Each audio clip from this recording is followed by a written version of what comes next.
अस्सलाम वालेकुम। Thyroid biopsy एक ऐसा मेडिकल प्रोसीजर होता है जिसमें पेशेंट के गले में मौजूद थायराइड ग्लैंड से टिश्यू का सैंपल लिया जाता है। इस टिश्यू सैंपल को फिर माइक्रोस्कोपिक एग्जामिनेशन के लिए भेजा जाता है ताकि डॉक्टर ये पता लगा सके कि पेशेंट के थायराइड ग्लैंड में किसी किस्म का कैंसर है या फिर कोई और प्रॉब्लम है। थायराइड ग्लैंड हमारी गर्दन में मौजूद एक बटरफ्लाई शेप का ऑर्गन होता है जो कि मेटाबॉलिज्म और ग्रोथ को रेगुलेट करने में हार्मोन्स को सीक्रेट करता है।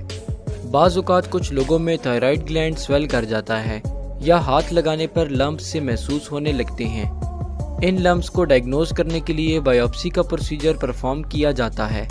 बायोप्सी रिपोर्ट में डॉक्टर्स को ये पता चल जाता है कि थायराइड ग्लैंड में क्या मसला चल रहा है, यानी कि थायराइड ग्लैंड में मौजूद लम्प्स नॉन कैंसरस हैं या फिर कैंसरस।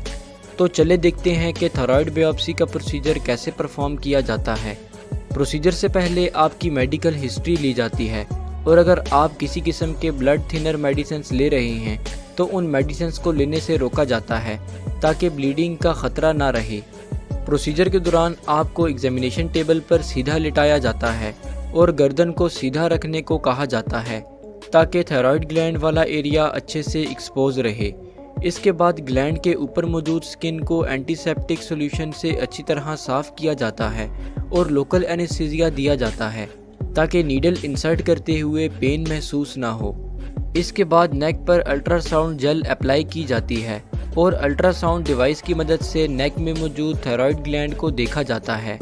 इसके बाद अल्ट्रासाउंड की हेल्प से थायराइड के इन्फेक्टेड एरिया में एक स्पेशल होलो नीडल इंसर्ट की जाती है। ये नीडल एक सिरिंज टाइप डिवाइस के साथ अटैच होती है जिसकी मदद से थायराइड ग्लैंड के टिश्यू सैंपल को आराम से खींचा जाता है और फिर टिश्यू सैंपल नीडल के अंदर चला जाता है। इसके बाद नीडल को एहतियात के साथ बाहर निकाल दिया जाता है और टिश्यू सैंपल को फॉर्मेल्डिहाइड वाटर में स्टोर किया जाता है ताकि टिश्यू सैंपल प्रिजर्व रहे।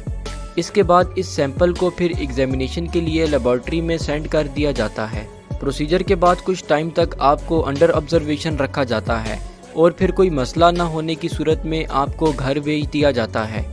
लेबॉर्ट्री में बायोप्सी टिश्यू को माइक्रोस्कोप के नीचे एनालाइज किया जाता है और फिर टिश्यू सैंपल में आइडेंटिफाई होने वाले मसले की रिपोर्ट तैयार की जाती है। बायोप्सी टेस्ट की रिपोर्ट्स कुछ दिनों में आपको सेंड कर दी जाती हैं और रिपोर्ट्स के मुताबिक फिर आपको फर्दर ट्रीटमेंट ऑप्शन सजेस्ट किए जाते हैं। शुक्रिया, अल्लाह हाफिज़।